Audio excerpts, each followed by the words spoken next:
Good evening my dear student. आपका स्वागत है आपके अपने ही चैनल हिंदी शिक्षा संकल्प में। मैं हूं वंदना, आपके लिए लेके आई हूं कक्षा 10 यूपी बोर्ड हिंदी की क्लास। तो बच्चों चलते चलते अब बस एक दिन बचा है आपके पेपर में। तो जो भी मुझे लगता है कि नहीं ये इसको देखना चाहिए, ये हो सकता है आए, ये इसकी उम्मीद है आने की, ये बहुत ज़्यादा इम्पॉर्टेंट है, तो मैं उसका वीडियो बना देती हूँ। तो बच्चों चलते चलते इसको भी ज़रूर देख लीजिएगा, इस वीडियो को ज़रूर से ज़रूर देखिएगा, क्योंकि इसमें ज़्यादा क्वेश्चन नहीं है, लेकिन ये क्वेश्चन जितने भी हैं बहुत ही महत्वपूर्ण हैं, आपकी परीक्षा में पूछे जा सकते हैं। तो बच्चों समय ना वेस्ट करते हुए चलिए शुरू करते हैं। बहुत ही छोटा सा वीडियो रहेगा, बहुत ही कम प्रश्नों का है, तो चलिए स्टार्ट करते हैं। पहला प्रश्न आपका है, खादी के अर्थशास्त्र के रचनाकार हैं। मतलब खादी के अर्थशास्त्र के रचनाकार कौन है? पहला डॉक्टर राजेंद्र प्रसाद, दूसरा हजारी प्रसाद द्विवेदी, तीसरा जयशंकर प्रसाद, चौथा अज्ञेय। तो बच्चों आप सब लोग जानते हैं अज्ञेय अपने तार सप्तक के लिए प्रसिद्ध है, और जयशंकर प्रसाद जी कामायनी इनकी प्रमुख रचना है। हजारी प्रसाद द्विवेदी कुटज इनका प्रमुख निबंध है। तो खादी का अर्थशास्त्र आपके प्रथम राष्ट्रपति डॉक्टर राजेंद्र प्रसाद जी की रचना है। किसकी रचना है? भारत रत्न आपके प्रथम राष्ट्रपति डॉक्टर राजेंद्र प्रसाद जी की। इंडिया डिवाइडेड के रचनाकार हैं। अगला प्रश्न आपका है, इंडिया डिवाइडेड के रचनाकार हैं पद्मलाल पुन्नालाल बख्शी, डॉक्टर राजेंद्र प्रसाद, आचार्य रामचंद्र शुक्ल या पंडित जवाहरलाल नेहरू। तो बच्चों इन चारों में से कौन है? बच्चों ये प्रश्न आपके लिए बहुत ही महत्वपूर्ण है, कहीं भी कभी भी पूछा जा सकता है, आपकी इस परीक्षा के लिए बहुत ज्यादा महत्वपूर्ण है। तो बच्चों पद्मलाल पुन्नालाल बख्शी जी की प्रमुख रचना मेरी डायरी हिंदी साहित्य का मध्यकाल है, और नेहरू जी का इंडिया डिवाइडेड नहीं डिस्कवरी ऑफ इंडिया है।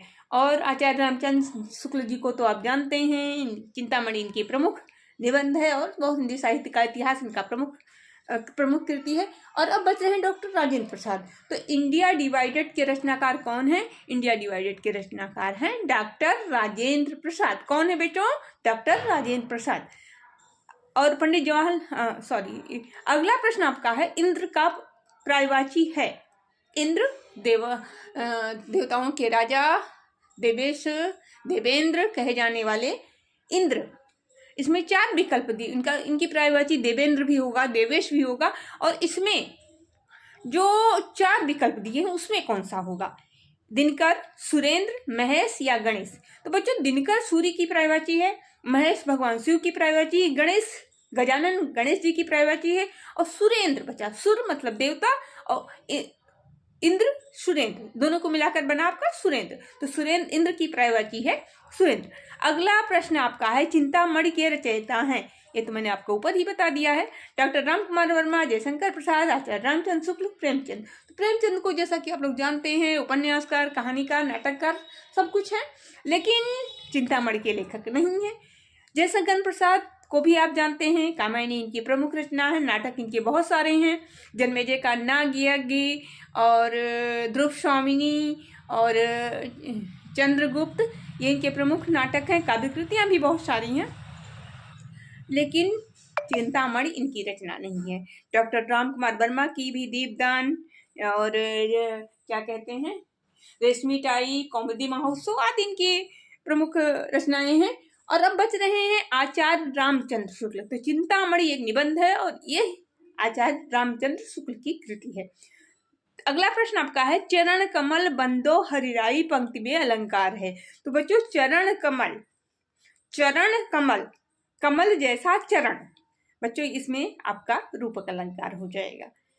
अगला प्रश्न है आपका, अपनी खबर आत्मकथा है। पांडे बेचन शर्मा उग्र, राजेंद्र प्रसाद, हरबंस राय बच्चन, श्याम सुंदर दास। तो बच्चों ये है आपकी पांडे बेचन शर्मा उग्र की, या जैसे इसमें तो विकल्प है, आपको ऐसा भी हो सकता है कि पांडे बेचन शर्मा उग्र की आत्मकथा का नाम लिखिए या आत्मकथा बताइए, तो भी इनकी आत्मकथा होगी अपनी खबर। अगला प्रश्न आपका है, ये सम्मात्रिक छंद है, इसमें 4 चरण होते हैं। और बच्चों ये आपके सिलेबस का है, ये इसकी परिभाषा आपसे पूछी जा सकती है, या परिभाषा देखिए इसका नाम पूछा जा सकता है। यहाँ पर ये प्रश्न ऐसे बन रहा है कि यहाँ पर पूरी परिभाषा दी हुई है, सिर्फ आपसे इसका नाम पूछा गया है। यह एक सममात्री छंद है। इसमें 4 चरण होते हैं। प्रत्येक चरण में 24 मात्राएं होती हैं और 11 और 13 पर मात्राओं पर इति होती। ये लक्षण है दोहा के, सोरठा के, चौपाई के या रोला के। तो बच्चों ये लक्षण है रोला के।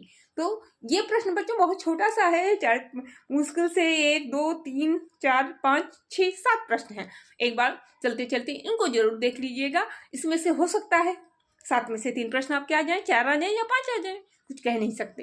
तो इसलिए बच्चों इसको जरूर देखिएगा, मोस्ट इम्पॉर्टेंट है।